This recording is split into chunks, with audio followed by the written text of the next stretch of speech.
Hello, sippers. I'm Demetrius. I'm Renee. And I'm Martia. And welcome to today's episode of Sip and Unwine True Crime Podcast.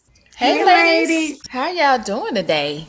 Hey, I'm good. I'm a little under the weather. Aww. Don't fret. I'm still here, guys. So if you guys hear my voice, it sounds a little dude-like.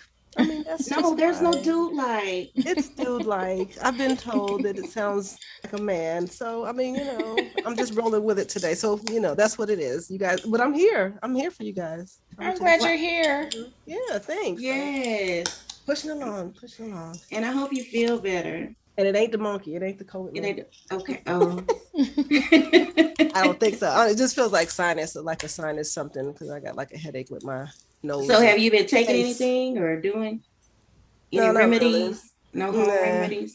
No. Okay. Just hopefully it'll just, go away eventually.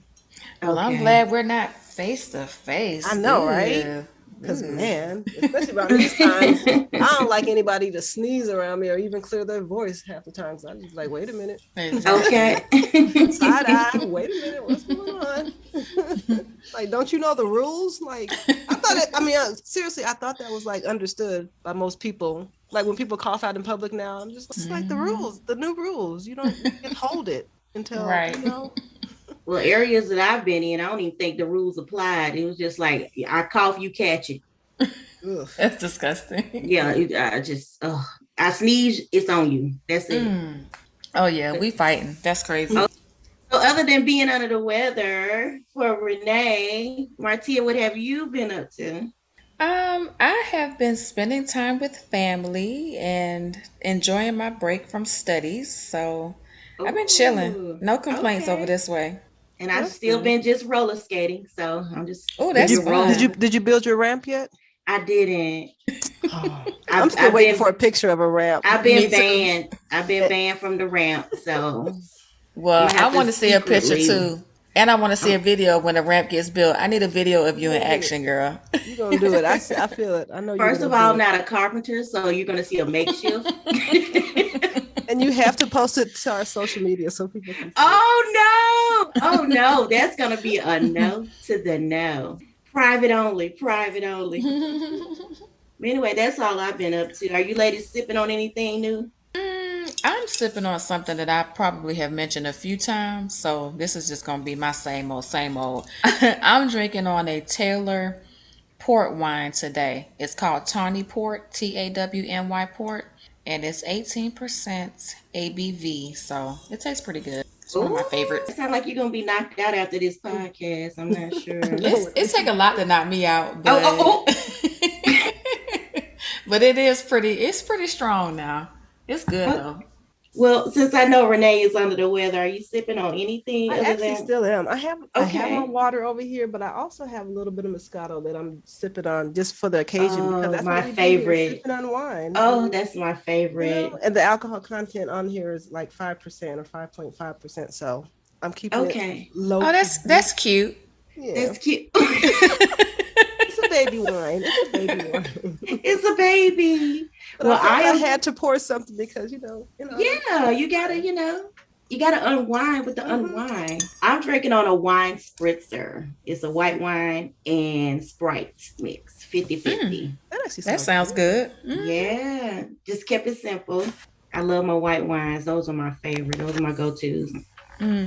Well, ladies, are you ready for this true crime podcast today? As ready as I'm gonna be. Oh, Lord. I don't know if you all, did research on him or heard of him, but this one is a doozy. I've learned with the two of you that I'm just gonna get caught by surprise. I'm not. The cases that you ladies find, I'd rather just hear about it from y'all instead of looking it up. And you know what's ironic? I do the same for you all, so I can be shocked and amazed and like upset at the same time. This one is about Gregory Green, a man who killed his family twice. Huh? So I got a question before I get started on this one. My question to you all is, do you think you can marry a man who went to prison for murder? That's an immediate no for me. Okay. I don't even know what the second part of your question was, but that first part. I got it. Why I feel like y'all always be picking on me? Okay, well, Because we all know that I talk about my prison babe back in the day. I forgot about that. Still, but y'all are picking but on this, me. but this is for murder though. I mean, Attempted murder would be I close to mean, murder. I mean, and I don't even want to laugh about that. Oh, Okay, well, sorry, that's not all funny. right, we're But what gonna Sorry. I'm move saying, on. what I'm gonna, like how I'm gonna, because it Okay, was, I mean, it was very close to it. But thank God she pulled through. Oh okay, Lord. But okay. Well, let me give you a oh, part two. okay.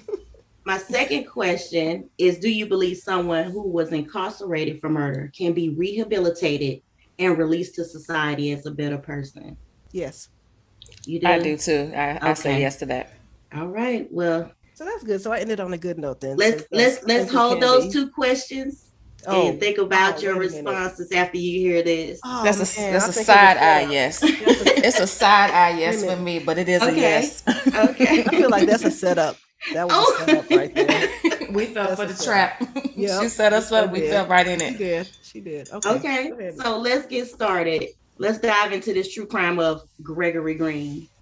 There's not much background information found on Gregory Green, except for the fact that he was born in 1966 and lives in Dearborn Heights, Wayne County, Michigan. When I watched the hearing, Green stated to the judge his highest school grade completed was 12th grade. There is no further information on his childhood or teenage years from what I could find at this time.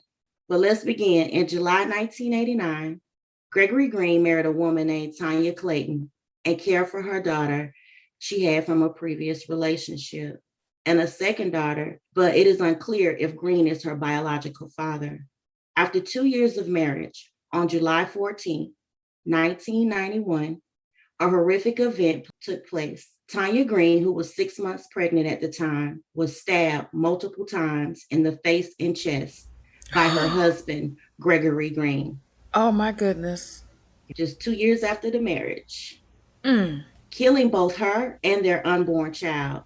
After the stabbings, Green then called 911 and waited for police to come. It is noted that once the police arrived, he opened the door and told them, quote, "I stabbed her. She's in the kitchen," end Mm. quote. Before I continue, though, I want to interject this one little insert before we go any further. A close friend of Tanya Green, Marilyn Scales, told the press, Detroit News, that Tanya was trying to leave her husband, but never had the chance. She stated Tanya called her and said Gregory started acting different and she didn't know if he was on drugs or something. Tanya also told her friend she was going to church and then go home to pack her clothes. That was the last time Marilyn Scales heard from Tanya Green. Now that after the police arrived to the residence, Green was arrested and charged. Green pleaded no contest to the second-degree murder and was sent to prison in 1992 with a 15 to 25-year sentence. Green later came up for parole 4 times and was denied at each hearing. He was eligible for parole twice in 2004 and was denied. He was eligible for parole again in 2006 and was denied both times. It wasn't until 2008 that Green was released after serving 16 years in prison after his fifth attempt at parole. Now I'm going to give you guys another little backdrop to his whole parole hearing. It is noted that Green's parents, family, and friends wrote to the parole board numerous times while he was in prison, lobbying that Green was a changed man and fit for society.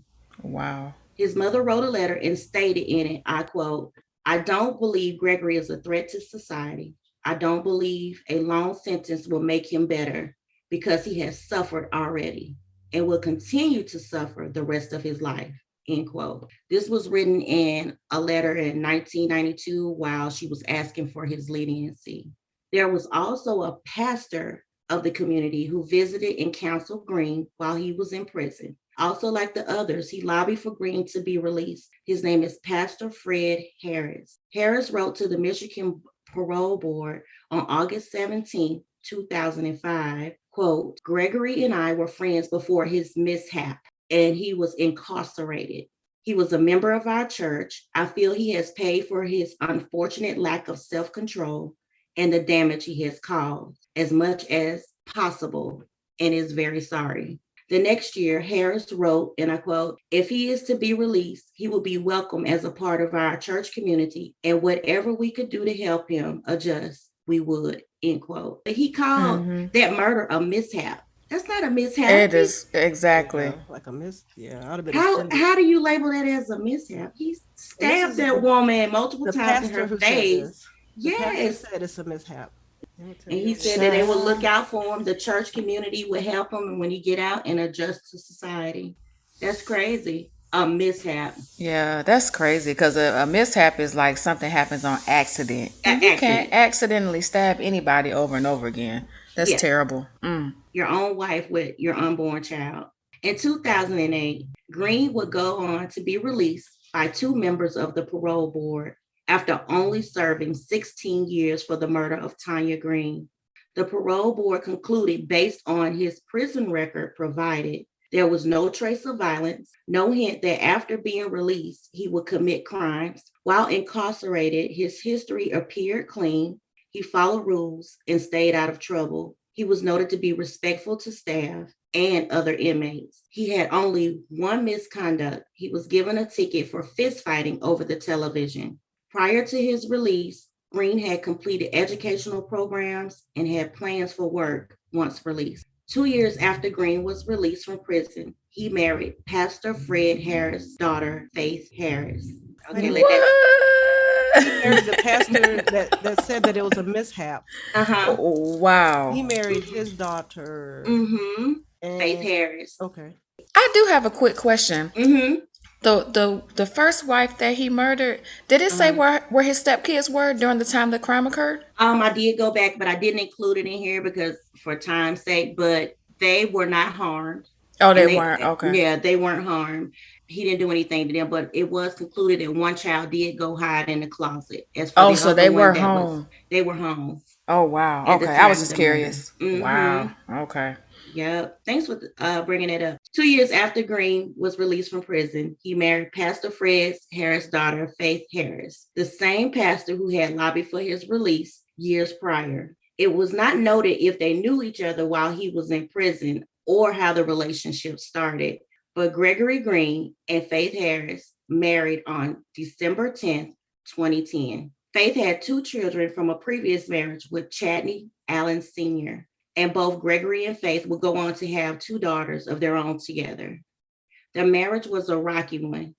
In my research, I found that Faith had filed a PPO in Wayne County Circuit Court against her husband on February 22nd, 2013. She wrote that her husband was threatening. He jumped at me like he was going to attack me. This went on for hours. She also stated he was being belligerent and kicking things, threatening me and saying if I didn't leave, things are going to get ugly. Faith did not cite any physical assault by Gregory Green in the filing, but the judge did reject the PPO, stating insufficient allegations for a personal protection order. If a woman trying to come in there and say, hey, I feel threatened, my life is threatened, he's acting belligerent, you just deny her. That's terrible. Because I'm thinking protection order against him. Right. Like, how much effort is it to maintain or allow someone to file a PPO? You know? Yes. That's terrible. Faith Green later filed a divorce on October 11, 2013, citing breakdown of the marital relationship as a reason for seeking the divorce, but no further action was taken. Faith filed for a divorce again on August 11, 2016, and papers were served to Gregory Green. On September 21st, 2016, more than 2 decades after his release, Green committed another horrific murder. As with his previous crime, Gregory called 911 at 1:15 a.m. and waited for police in the driveway of his home. I mean, he calling the police on himself. Nobody has to find him or anything. So police arrived at the Green's residence at 1:20 a.m. Gregory Green was handcuffed without any struggle. And as with the previous murder, he told the police what happened. The police officers on call entered the house fully unaware of what they were about to encounter. Gregory Green had managed to murder his family not once, but twice. The crime scene was gruesome. In the basement, they found Faith Green and her 2 eldest children. Faith was bound with tape and zip ties. She was also shot in the foot, and her face had been slashed with a box cutter from her ear to her chin. Green had also assaulted her and forced her to watch the shooting of her children. Both Kyra Allen, age 17, and Chadney Allen, age 19, had been shot 3 times each, execution style, in front of their mom. That's terrible. That's heartbreaking. Exactly. Green had taken the couple's 2 young daughters, Coy Green, age 5, and Kaylee Green, age 4, to the car, killing them with carbon monoxide poisoning by manipulating the tailpipe with a hose attached to be routed inside the vehicle. After they died from a fixation of the fumes, Green brought the girls back inside the house and placed them in their beds, which was located on the main floor. It was also concluded by the prosecutor during his plea that Gregory Green had premeditated the murders by going to Home Depot a week prior to buy materials used on his victims. That's sad. Faith Harris Green was rushed to the hospital in critical condition, but she survived her injuries. She suffered from nerve pain in her face and short-term memory loss. Authorities have found no motive behind the murders, but they believe it was domestically incited. I'm thinking maybe because he was serving those divorce papers and he was like, "You're not going to leave me." Exactly. You're not taking the kids. She survived. Wow. And is he still living? It? Oh, sorry. Yeah, he is. I'm about to get to all of that. Oh, child. I'm confused though. Can I ask a question on that? So he killed her kids. Execution style, the 2 oldest. But she was still alive after all this happened. Like she survived it. Yeah. And they couldn't find a motive. He won't give a motive as to why. He won't tell them why he did it. Yup. That's sick. It is. So at his plea hearing, Gregory Green pled guilty on all 5 counts, 4 counts of second-degree murder and 1 count of torture and felony with a firearm. He pled guilty to avoid trial and jury. Now, I watched his plea deal trial. So in watching the plea deal trial, I found it odd that when he had to recall the events that happened that night, Green cried, y'all.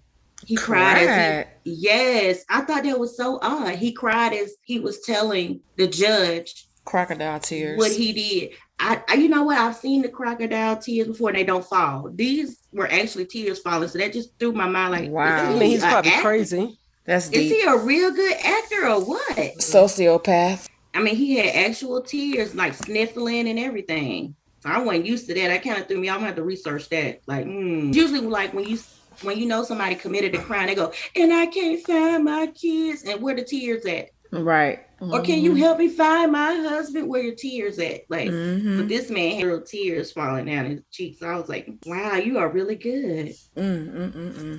Just a little piece of information. If anyone wants to go and search any kind of video footage or anything, I saw a clip of Chadney Allen Sr., the father of the 2 eldest kids. He stated that he only met Gregory Green once and never knew about his criminal past. So how do y'all feel about that? Like, he never knew. So she never disclosed that her husband had a past? Like, she may not have ever disclosed it, and I guess depending on the type of relationship that you may have with your ex, he may have just trusted her judgment. Like, what was the need for him to go and further investigate her new person? You know, so I feel like maybe that's why he didn't really look into it further. He probably just trusted his ex's judgment. Wow, that just baffled me. I was like, wow, he didn't know?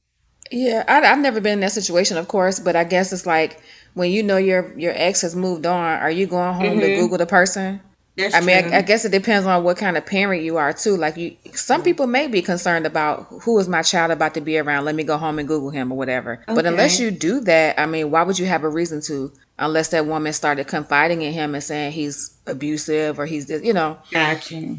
Wow, she seemed very private. Like she seemed him to not even know that little piece of information. That was odd. I don't know anything further than that, but he did state he never knew about his criminal past. And Gregory is not a bad looking guy. Like I just Googled him. He is not a bad looking guy. He looked like he might have been a ladies' man. You know what I'm saying? Like So that's probably how she got him when he got out of I don't know. I was trying to look further into it. I hope like in the future somebody can give more information on him. But in his sentencing, Gregory Green versus Michigan, Green, age 50, pled guilty on all 4 counts of murder and torture. On March 1st, 2017, he was sentenced by a Wayne Circuit Court judge to serve 45 to 100 years in prison. He will not be eligible for parole until he is 97 years old. That sounds about right. 97, that's pretty good. Hopefully he dies well, I don't want to say hopefully he dies, but hopefully he only stays in jail, only makes it that far and doesn't, Right. Because they shouldn't even be talking about parole when it comes to Right. him. Like, no way. 97, you gotta don't even give him a time to come up for parole. That's No what I'm parole. saying. Exactly. And that poor second wife has to live with the fact that he tried to kill her, but she's still here without all 4 of her kids. Yep. That's sad. I have an audio clip, y'all. I want to try to include. Faith Green. Good morning, Your Honor. I'm not happy. I'm not satisfied with the outcome. There's no punishment that fits the crime. Not even torture and death would be justice. Your justice will come when you burn in hell for all eternity for murdering 4 innocent children, all because you're insecure as a man. Plus the other 2 lives you took. You are a con artist, you are a monster, you are a devil in disguise. You are now forever exposed. I've thought over and over again what I would say, even though it doesn't even matter. First of all, I am not and did not and will not suffer like you intended for me to do. What you tried to do didn't work. I am and was a damn great mother to all of my children. I was their mother and father. I'm the one who took out the time with each and every one of them. I taught them how to do things as well as people in my family and friends. I taught Chadney how to treat a woman with respect, how to fill out a job application, mock interviews, how to pay bills, encouraging him to give his all in his schooling, producing movies and his drawings. He was a great artist. He graduated from Specs Howard for digital media arts. He wanted to be a producer to make movies. I taught Kara to stay focused, aim high. I showed her how to drive, how a young lady is to carry herself in an orderly manner. Be all that you can be. Try out for everything that you're interested in doing. Pursuing higher education. We were filling out college applications. She wanted to be an OBGYN doctor. She was going to graduate this year from high school. I taught Coy to be open to new things like learning a new language, be confident in doing her schoolwork and in herself. She loved doing arts and crafts with me, letting her imagination run wild. She loved dressing up and putting on my high heels. She would make me laugh, looking at me over her glasses like a little old lady. She loved ballet, cheerleading, and planting flowers with me. My Kaylee had the greatest memory. She loved singing. She loved to carry her purse, which was always filled with hand sanitizer and lip gloss. She loved getting her nails painted and sometimes doing it herself. She also loved ballet and cheerleading. She loved balloons and playing outside. I taught them to be giving, loving, and respectful, to help others, to volunteer. They were not selfish children. Coy and Kaylee were learning about kids less fortunate than themselves. I took them with me to purchase items for Christmas and explained to them what we were doing to make them happy. I always encouraged them and told them that they can do anything they put their minds to do. Those are the lives that you took. You tried to separate them from each other. They are siblings who loved each other and spent time with one another. Trying to split them up didn't work. They are together more than ever. Chadney and Kara are still watching over the little sisters, Coy and Kaylee, forever. I carried each one of them in my womb for 9 months and raised them. Nothing or no one, sure as hell, not you, can break me or break my bond with them. But while I stand up here trembling with fear, I put on my bravest face to be in the same room with the man who murdered all 4 of my children. 2 of them violently in front of me with the gun, Chadney and Kara. and he killed my other 2 babies, Coy and Kaylee, with a hose that ran from the tailpipe of his car to where they were innocently sleeping. As if that wasn't enough, let me tell you about some of the devastation that it has actually done to me and my family. My short-term memory is gone. Doctors tell me it's my brain protecting me from the memories of my children being shot in their heads right in front of me while I was gagged, duct taped, and zip tied. Every time I find strength to get out of bed, as soon as I walk, I'm in extreme pain, sharp pain, from where he shot me in my foot. They don't know if I'll ever walk again without pain. Think about that for a second. Never being able to walk without pain. My doctors say I have post-traumatic stress disorder. That's where the migraines and nightmares come from. Sometimes I dream of the night all this happened and wake up screaming and sweating, thinking that I can save my children somehow. Then I realize that the nightmare is actually reality and my children are really gone, and I try to find the strength to start my day somehow. Other times, there's just crazy nightmares that I wake up from in fear and try to understand them, but I'm told that they all link back to this horrific experience I have had. I can't think of the last time I really rested without medication. I can still feel the zip ties around my wrist, and it triggers horrible memories of that night. There's times I find myself drifting off into thought and then realize I'm not thinking of anything. I'm empty, lost, I'm lost, not really knowing what to do with myself, just existing day to day. I miss my children so much that words will never be able to explain. All I ever wanted to be was a mother, a wife, have a happy family, raise my children to be productive members of society, and be happy. The reality I face now is this will never happen for me. Time will never heal this wound. I will always be empty. A part of me will always be missing.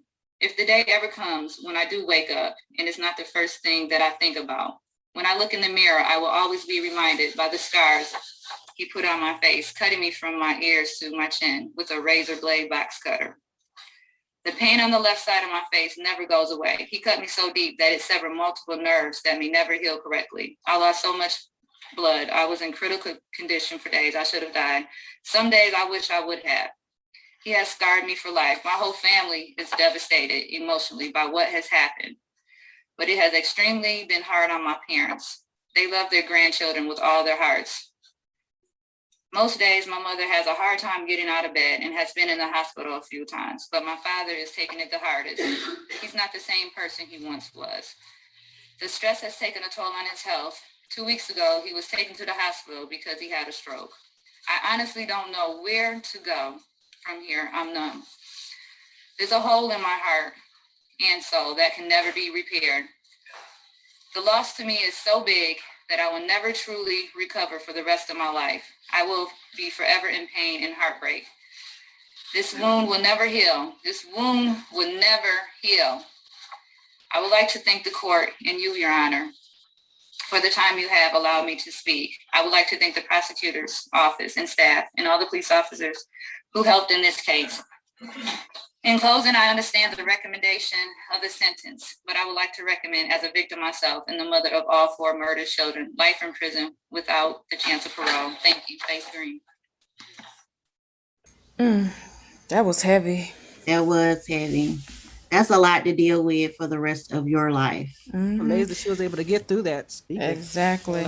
Yes. And he was right there in front of her. Like if you go look up that of her. Right there. He didn't turn around. He didn't look. He didn't flinch to see her. He just kept looking forward. And when she said her father was taking it harder than her mother, I can only imagine that her father probably remembers the chance that he was willing to give her husband. You know, he was part of the reason why they probably went ahead and granted him the time out of jail or prison, you know, and here it is.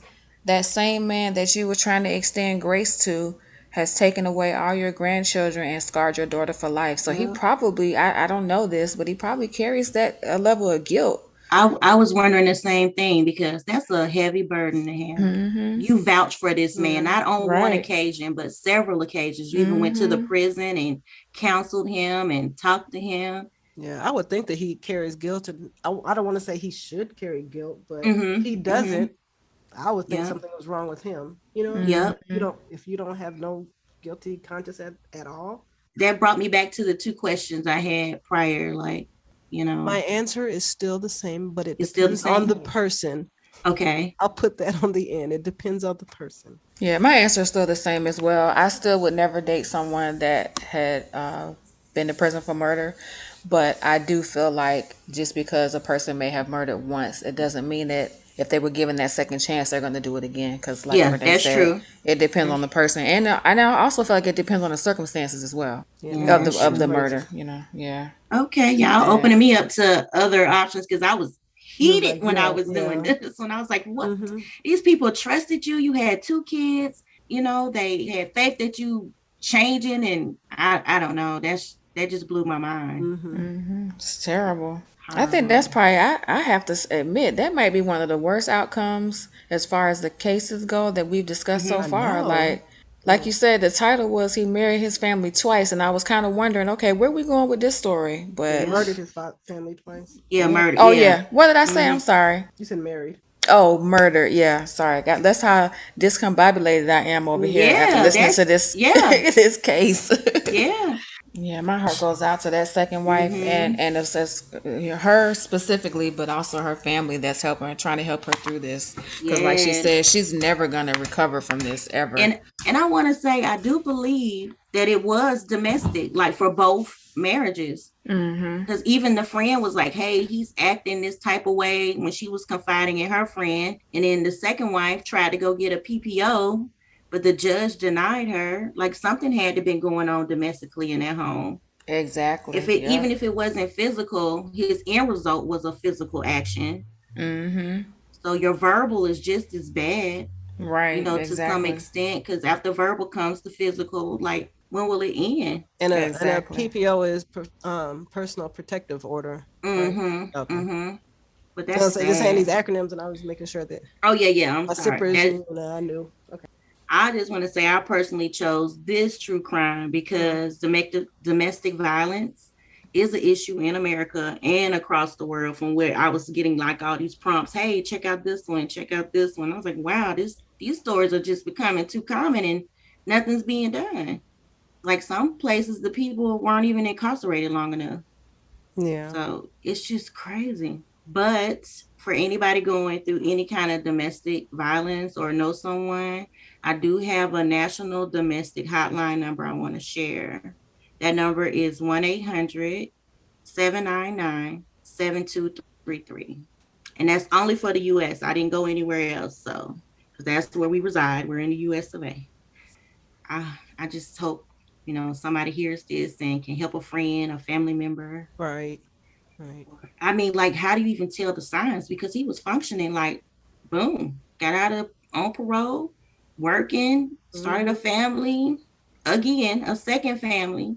But like you said, it was probably some things that were happening in the household that Right. we just don't know about because she did Mm-hmm. try to file the protective order Mm-hmm. one time before, and I'm pretty sure there was some actions that led up to that we just aren't aware of, so It just make you wonder, why would a judge deny a woman, even if it's no physical? Like, why would you exactly. still deny her? This woman, she's coming to you for a reason. Right, exactly. Even if it's for Hmm. like a 7-day restraining, or I need a month away, like just give her that space. Exactly. Like, what do you have to determine what is serious enough for a protective order? Because Exactly. for all the women that, or I'm not going to say women specifically, but for anyone who goes to file a protective order Mm-hmm. that they may not need to file because maybe they're just trying to be spiteful or get back at someone, I'm pretty sure the actual orders that should be filed outweigh the ones that perhaps maybe they shouldn't. So I'm just kind of wondering, like, Mm. how does a judge sit up there and determine which ones are the ones that Yeah, they want because she to, said the file?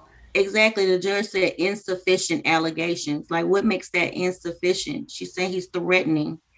That's Terrible, a tragic.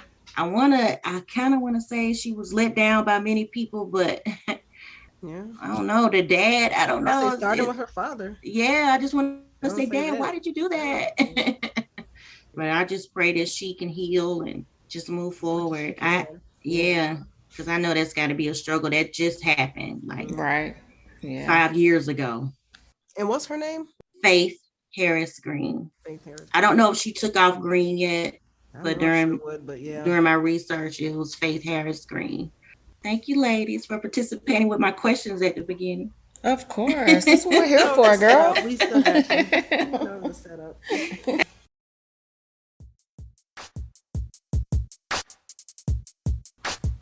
All right, sippers, we're going to move on to our next segment, which is Take Another Sip. And this one is by who? Marcia. All right, you ready? Okay, so today's Take Another Sip. I had to bring this to the group, ladies, because I'm just looking at this and just thinking to myself, okay, I can't be the only one thinking how I'm thinking. So let me go ahead and tell y'all what this is. So it's a text message that was sent from a guy to a girl. The guy is texting her and he says, "Hey, I hope you're doing well. Would you mind letting me know what your Venmo is?" So that's one text. The next text, he follows up and says, "The reason I asked is, since you and I won't be seeing each other anymore, it's only fair to ask for equal payment from you from the dates we went on. I believe it was 3 separate times we went out to some bars and restaurants where I paid for us both each time. I'd say $35 is more than fair for your food and drinks that I got you during those dates. I view you as a fair girl. I hope you'll consider reimbursing me. Thanks." Let me take another sip. Because I wish a person would come back trying to ask me for some money on some dates that's already passed and done with, and you want me to, I don't care if it's $35, $100, or $1,000 or 50 cents.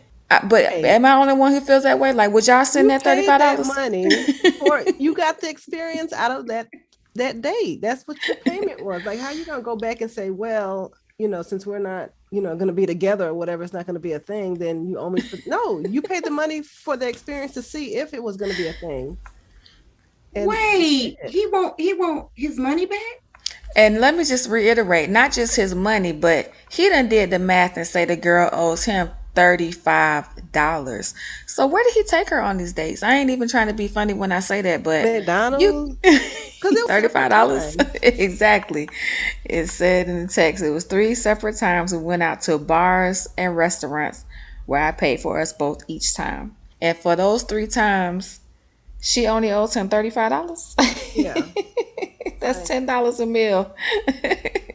$10 and $11.50 a meal. I don't know. Ooh, but how petty is that though? Exactly. That is a high level of petty. Ooh, child. For one, I mean, the thing is, this $35. I wish somebody would ask me back. That's what I'm saying. $35 back, like, because clearly he did not take her to the best. But I mean, I just want to try to. I really want to know how much the total was for all 3 of those dates and where he actually took her, and that his feelings was so hurt that he actually got the nerve up to send this text to somebody. Like, I would immediately blocked him after that and sent him, like, the middle finger. And they could be young. I don't even think I'm responding back. I'm just go, oh yeah, okay, delete. Yeah, delete and block. They might be young. I'll give you that, because if $35 is really what you really gonna demand from somebody, Exactly. like, that's really gonna make or break it. You got other issues that you need to just go and worry about, because this one exactly right. $35 and hit up the wrong person about them $35, and you gonna get cussed out before you get blocked. You ain't gonna just get no little bird emoji. You gonna get cussed out before you get blocked. Wow. But anyway, that's all I have for you ladies today for that Take Another Sip. That was pretty funny to me. But I said, let me ask these women how they feel about this little text. What would they do? Yeah, I'm deleting you. Right. You do not exist in my phone anymore. Do not try to contact friends, family, no one. And I'm trying to think of if it's the opposite or the other way around, where it's not only $35 and it's like he asked me for like the $500 or something, like my part would be $500. That's definitely going to get a hell no on that one. Exactly. But even though it's a hell no for $35, but even if it was the reverse, if he paid a whole bunch, I'd be like, you sucker. That's you pay for the experience. That's what I said in the beginning. I don't care if it's however much. Don't ask me for nothing back on some dates you took me on. Like, that's crazy. I'm glad I'm married. Okay. Thanks. Calling me out again. Right, no. right. That ain't had nothing to do with you. Now, you would not be with nobody petty over $35, Renee. Not at all. Okay, so. But clearly it didn't work, and that's why he's asking for his money back. But buddy, you need to go somewhere with that. Yeah. Adios, amigo. You got to go. Exactly. Bye-bye. That was Martia with I Take Another Sip, and woo, don't be petty. Don't be petty over $35. Take a sip on that. Just take a sip on $35. Don't be petty. Okay, sippers, we're going to move into a segment on our show called Spill the Wine. Our Spill the Wine segment is where you, our sippers, send us an email or DM asking our opinion about a situation you need some advice on. The three of us will give our separate viewpoints and share our opinions about how you should resolve your issue. All the Spill the Wine submissions are anonymous, and we will never share your identity. With that being said, ladies, let's do our Spill the Wine for today.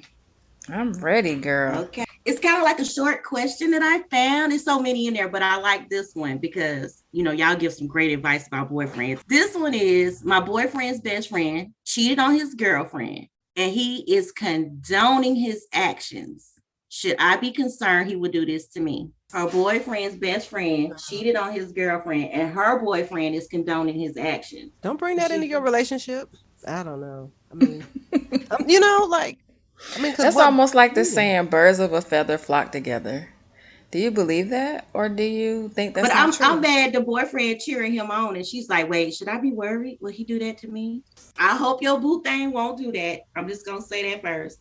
How dudes talk, and, then usually then I could be like, yeah, that was wrong. You shouldn't have done that. How often do dudes do that? Be like, really? Really? Yeah. But so. I'm mad she eavesdropping and hearing that he condoning the cheating. Right. Exactly. Because old dude may know that might be something that his friend don't want to settle down with, or he may not see a future in that situation. He may know that about his friend, but the girlfriend may not know why he's giving the type of advice he's giving. There might be a backstory that she don't know anything about. Maybe he's on the verge of about to break up with his current girlfriend. That too. And that's probably why he's cheating and trying to see what else is out there. I don't know. Not condoning any cheating. I'm not either, but I definitely see your point. But just to bring that to the forefront, don't jump to conclusions. And if you really trust your man, you shouldn't be feeling like this, girl. I want to go back to what Renee said. Don't bring that other situation into yours. Because that's, at the end of the day, it's really none of her business. What's going on in that other situation. But if you think that your man might be doing something, look through his stuff. Let me stop. What stuff? Text messages. Go through the phone. I'm not. Nobody don't have no energy for that. No, don't do all that. But I mean, if you think, because if you're saying that, then is your man doing something that makes you think, that he might do something? Yes, I'm gonna go based off of him condoning his friend. Don't do that. Dudes are gonna do what they're gonna do. Exactly. Guys are gonna congratulate each other on anything. And how many times have we kind of just heard the fact that people will give you advice knowing they're not gonna do that same thing? That happens all the time in a whole bunch of different areas of life. People give you advice knowing they would never do whatever they tell you to do. So don't go thinking by him condoning the best friend that he's cheating is going to reflect in your relationship. It won't. And if you really trust him and y'all been together for some time, make it work, girl. Exactly. I agree. So my advice is don't bring it in your relationship, like Renee said. I'm agreeing. Me too. Yeah, don't bring it. Oh, wow. We are all on the same page. Yeah. We did that last episode too, didn't we? I think. Yeah, a few back. We sure did. We all agreed. We concur. Our therapy behind the scenes is working for us. The sippers don't know. We've been going to therapy behind the scenes. So. We sure have been. We go to therapy at least once a week. I'm okay with that.